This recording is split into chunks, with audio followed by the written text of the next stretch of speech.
করেছে। এবার নিতা বলছিল, আচ্ছা এই লোকটা কি অদৃশ্য কোনো কিছুর বিষয়ে বললেন? আর্য তখন বলে, যাই বলুক যেটাই হোক তাদের কথা আমাদের মেনে চলা উচিত।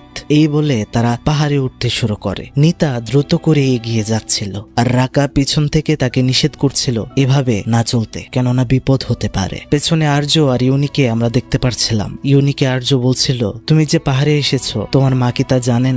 ইউনি বলে, না জানেন না। আর্য আরো বলে, তোমার মায়ের সাথে তোমার সম্পর্ক কেমন? ইউনি তখন বলে, আচ্ছা তুমি এগুলো কেন জিজ্ঞেস করছো? আর্য বলে, এই তো কৌতূহল বশত। ইউনি তখন বলতে থাকে, আমার মায়ের সাথে আমার কখনো বনিবনা হয় না, বলা যায় সম্পর্কটা বেশি একটা ভালো না। আর সাথে সাথে ইউনির মনটা খারাপ হয়ে যায়। যাই হোক, পাহাড়ে উঠতে উঠতে নিতা লক্ষ্য করে একটা গাছের গোড়ায় একটা থালার মধ্যে কিছু পুজোর প্রসাদনী রাখা। সেটাকে সে পা দিয়ে লাথি মারে আর বলে, আরে এটা এখানে কি? কিন্তু এই লাথি মারাটাই ছিল হয়তো তার জীবনের সব থেকে বড় ভুল। রাকা বলছিল, আরে তুমি এটা কি করেছো? লাথি দিও না, এগুলো কোনো স্বাভাবিক বিষয় নয়। অনেকে পাহাড়ের শয়তানদের থেকে মুক্তি পেতে তাদের উপাসনা করে থাকেন। নিতা এসব একদমই মানছিল না।